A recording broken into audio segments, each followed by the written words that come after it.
Oke, jumpa lagi pada pembelajaran IPA Fisika. Pada kesempatan kali ini kita membahas latihan soal mengenai benda yang terletak pada bidang vertikal dan diberi gaya dorong. Baik teman-teman, mari kita perhatikan gambar dan contoh soal. Balok bermasa 3 kg ditekan pada dinding oleh gaya F membentuk sudut 53 derajat terhadap arah mendatar seperti pada gambar. Sin 53 sama dengan 0,8, cos 53 sama dengan 0,6. Jika koefisien gesek statis 0,25, maka besar gaya F yang mungkin benda tetap diam adalah titik-titik. G sama dengan 10 meter per sekon kuadrat. Baik, selanjutnya kita gambarkan kembali ilustrasi balok yang diberi gaya. Nah, ketika suatu benda atau balok melibatkan gaya yang bekerja padanya, maka yang pertama kita harus memilih sistem koordinat. Nah, kita pilih sistem koordinat sumbu X dan sumbu Y positif. Yang kedua, mengidentifikasi gaya-gaya yang bekerja pada balok tersebut, ya, atau melukis gaya-gaya yang bekerja. Yang pertama ada gaya dorong diberi lambang F besar. Nah, kita lukiskan gaya dorong pada balok tersebut. Setelah itu diberi lambang F besar. Yang kedua, ketika gaya tersebut membentuk sudut, maka kita harus proyeksikan terhadap sumbu X dan sumbu Y. Sehingga pada sumbu Y menjadi F sin theta dan pada sumbu X menjadi F cos theta.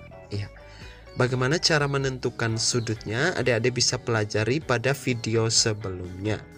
Yang kedua ada gaya berat V. Ya. Ketika benda atau balok tersebut memiliki massa, maka balok tersebut juga akan memiliki berat. Ya. Kita beri lambang dengan huruf V besar. Yang ketiga ada gaya normal N besar, ya. Ketika balok tersebut bersentuhan langsung dengan dinding, maka muncul gaya normal, ya. Yang keempat ada gaya gesek F kecil, ya. Gaya gesek tersebut berlawanan dengan arah gerak benda. Ketika kita mendorong benda ke atas, maka gaya gesek berlawanan dengan arah gerak benda, yaitu ke bawah. Sebaliknya, kalau kita dorong ke bawah, maka gaya gesek akan berlawanan arah gerak. Baik, selanjutnya teman-teman, mari kita perhatikan. Kita harus tahu bahwa gaya-gaya yang bekerja pada sumbu X ada F cos theta dan ada gaya normal, ya. Perhatikan anak panah yang mendatar atau searah sumbu X. Itu ada F cos theta dan ada gaya normal. Sedangkan anak panah yang arahnya vertikal ada F sin theta, ada V dan ada F kecil atau ada gaya gesek. Nah, ini adalah gaya-gaya yang bekerja pada sumbu X dan pada sumbu Y. Bagaimana bisa paham? Oke, pasti bisa. Baik, selanjutnya setelah kita mengidentifikasi gaya-gaya yang bekerja pada balok tersebut, maka kita menuliskan data-data atau informasi yang diketahui. M atau massa sama dengan 3 kg, theta atau sudut yang dibentuk 53 derajat, sin 53 derajat sama dengan 0,8, cos 53 derajat sama dengan 0,6, mu s atau koefisien gesek statis sama dengan 0,25, G sama dengan 10 meter per sekon kuadrat. Ya, ini adalah data atau informasi yang diketahui pada soal. Ditanya F agar balok tetap diam, ya. Jadi berapa besar gaya agar balok tersebut tetap diam? Yang pertama, benda tepat bergerak ke atas, ya. Jadi ketika kita dorong, kecenderungan benda mungkin bergerak ke atas. Nah, karena bergerak ke atas, maka kita menggunakan sigma Fy. Jadi sigma Fy sama dengan 0. Nah, gaya-gaya yang bekerja pada sumbu Y ada F sin theta kurang V kurang Fs sama dengan 0. Jadi teman-teman bisa perhatikan gaya-gaya yang bekerja pada sumbu Y. Sehingga F sin theta kurang Fs sama dengan V. V kita pindah ruas sebelah kanan jadi positif. Oke, selanjutnya kita cari gaya normal. Nah,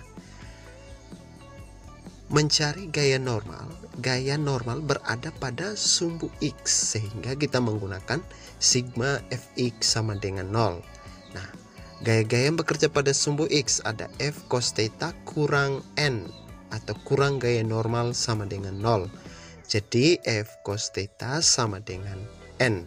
Nah, kita sudah dapat gaya normal sama dengan F cos theta. Nah, selanjutnya mencari gaya gesek. Rumus gaya gesek ya, gaya gesek statis Fs sama dengan mu S kali gaya normal. Nah, selanjutnya kita ganti gaya normal N dengan F cos theta. Jadi rumusnya Fs sama dengan mu S kali F cos theta. Nah, ini adalah hubungan gaya normal dan gaya gesek. Selanjutnya kita masukkan rumus yang awal. F sin theta kurang, nah Fs kita ganti dengan mu S kali F cos theta, sehingga F sin theta kurang mu S kali F cos theta sama dengan M kali G. Selanjutnya keluarkan F, jadi F dalam kurung sin theta kurang mu S cos theta tutup kurung sama dengan M kali G.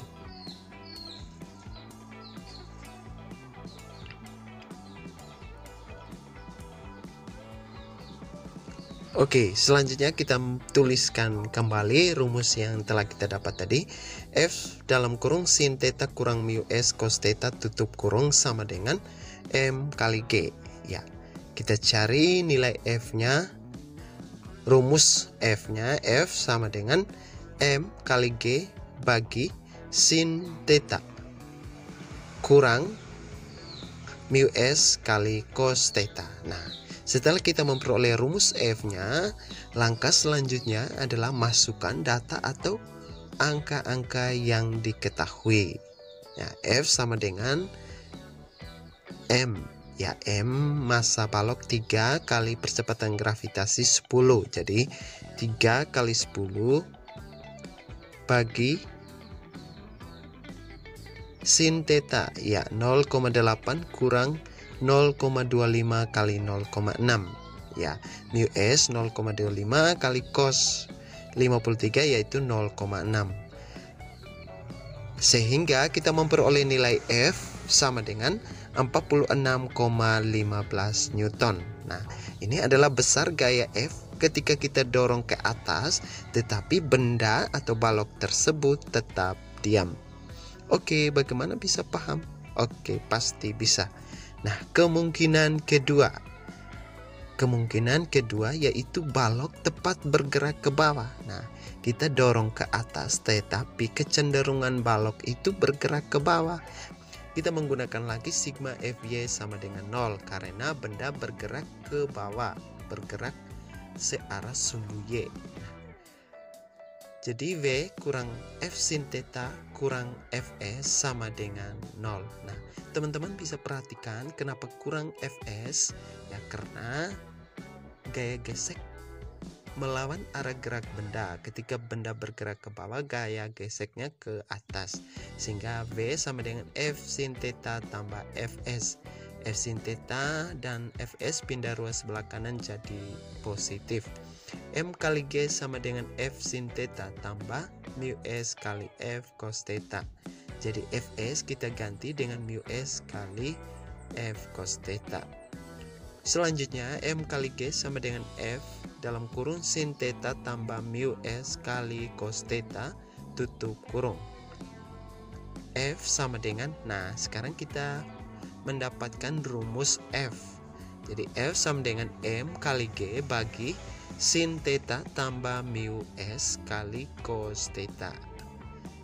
Iya, jadi ini adalah rumus balok tepat bergerak ke bawah. Nah, selanjutnya kita masukkan data yang diketahui. F sama dengan 3 kali 10 bagi 0,8 tambah 0,25 kali 0,6, sehingga kita memperoleh nilai F-nya 37,58 Newton. Nah, ini adalah besar gaya yang kita berikan, tetapi benda tersebut tetap diam. Jadi kemungkinan gaya F agar balok tetap diam, ya. Jadi kemungkinan gaya yang kita berikan pada balok tetapi balok tetap diam adalah F sama dengan 46,15 Newton dan F sama dengan 37,58 Newton. Oke, sampai di sini pembahasan latihan soal. Semoga bermanfaat bagi adik-adik dalam pembelajaran IPA Fisika. Terima kasih, sampai jumpa, salam sukses.